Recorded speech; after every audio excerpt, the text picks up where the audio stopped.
सावनेर तालुक्यामध्ये गडमी शिवारामध्ये 2 दिवसापासून बेमौसम अवकाळी वारा आणि गाऱ्यासह पाऊस आल्यानं नागरिकांचं शेताचं लाखोचं नुकसान झालं आहे. अशी घटना दिनांक 19 मे आणि 20 मे 2025ला घडली आहे. गडमी येथील 2 दिवसापासून पाऊस अचानक आलेल्या अवकाळी वादळ वाऱ्याने पावसानं लाखोचं नुकसान झालं. त्यामध्ये मूग, मोसंबी, आंबा, पपई आणि टीनचे शेडे उडालेत.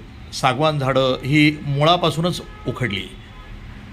कौलाची घरंही आणि त्यांची छप्परही उडाली. शेतातील उभ्या पिकाचं अतोनात नुकसान झालं आहे. गडमी येथील शेतकरी यांची नावं अशी आहे की रवींद्र भीमराव कवडे, मोसंबी, मूग, टिनाचं शेड याचं नुकसान झालेलं आहे. इंदिरा दिवाकर लोहकरे याचं मोसंबीचं त्याचप्रमाणे टिनाचं शेड उडालेलं आहे. सतीश भीमराव कवडे मका पीक, सुमन शांताराम खोरगडे याचं कौलाचं टिनाचं घर उडालेलं आहे. नारायण मेघराज खोरगडे याचंही शेड उडालेलं आहे. रुमा मधुकर कवडे पोल्ट्री फार्मचे चक्क शेड उडून गेले त्याचं. तुलसीराम मधुकर कवडे यांचं मका पीक, उभं पीक नेस्तनाबूत झालं. युवराज सोनबाग कवडे यांचं एक टिनाचं शेड उडालेलं आहे. मेघराज सोनबाग कवडे यांचं मोसंबी, संत्रा आणि आंब्याचं अतोनात नुकसान झालं आहे. पंढरी आंबाडारे यांचं गावठाण हे सिमेंटचं शेड उडालं आणि ते दुसऱ्याच्या घरात जाऊन पडलं. तुलसीराम सोनबाग कवडे आणि इतर शेतकरी आणि ग्रामस्थ यांचे या वादळी पावसानं गडमी गावातील नागरिकांची पूर्णपणे झोप उडवून दिलेली आहे आणि त्या ठिकाणी भीतीचं वातावरण सध्या निर्माण झालं आहे. आता जगावं की मरावं असा प्रश्न त्यांच्यासमोर निर्माण झाला आहे. शासन आणि प्रशासन यांनी तात्काळ शेतकऱ्यांना नुकसान भरपाई द्यावी अशी मागणी ग्रामस्थांनी केली आहे. पाहूया यावरचा एक हा स्पेशल रिपोर्ट. काय ना काकाजी तुमचं? पंढरी माणिकराव आंबाडारे, कोणत्या गावचं? गडमीला. का समस्या झाली आहे? हे कालच्या 4 वाजताच्या हवाधूनमध्ये काय नाही पुरं माझं घर उडलं. तर त्या बिल्डिंगच्या तिकाटून सण्या सामनेच्या रोडवर येऊन सण्या पडलं. ते कशा टीना कशाच्या होत्या? या सिमेंटच्या टिना होत्या.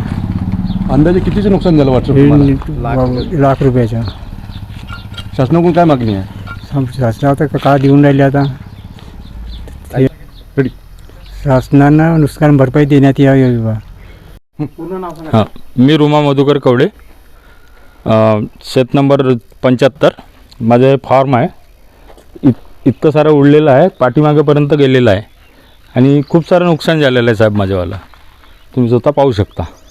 किती अंदाजे काय वाटतं तुम्हाला? अंदाजे तरी 1 लाखाच्या जवळपास नुकसान आहे. याची तक्रार तुम्ही तहसीलदाराला वगैरे दिली आहे का? नाही. तहसीलदाराच्या विभागातून कोणी अधिकारी वगैरे कोणी आलं का चौकशीसाठी? नाही नाही नाही. ही केव्हाची घटना? तारीख? काल. मग काल म्हणजे 20 तारीख. गाव मौजा काय पडते? गडमी. नाव तुळशीराम सोनबाजी कवडे. माझं राहणं गडमीला आहे आणि गडमीच्या शिवारामध्ये माझं शेत आहे आणि माझ्या शेतामध्ये पपई लागवड झालेली आहे, संत्रा लागवड झालेली आहे, मोसंबीची लागवड झाली आहे आणि आंब्याची सुद्धा लागवड झाली आहे. आणि ह्या पूर्ण पिकाचं सर्वात जास्त नुकसान झालेलं आहे हवाधुनीनं.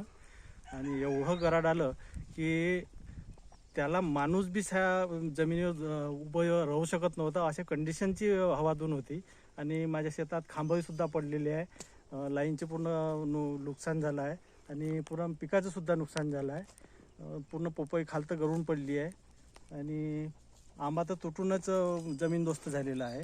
अशा प्रकारचं माझं नुकसान झालेलं आहे. तरी मला शासनाने सरकार माध्यमातून मला नुकसान भरपाई देण्याची सक्त जरूरत आहे.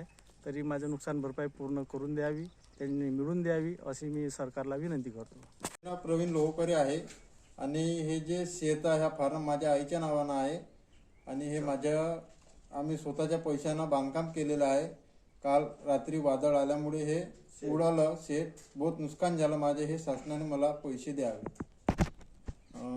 माझ्या आईचे नाव इंदिरा दिवाकरजी लोहकरे आहे. त्यांच्या नावावर हे शेत आहे. 7/12 त्याच्या नावावर आहे. आईने हे स्वतःच्या पैशानं बांधकाम केलं. त्यांच्या नावाने पैसे देण्यात यावे. प्रतिनिधी मंगेश उराडे, NTV न्यूज मराठी, नागपूर.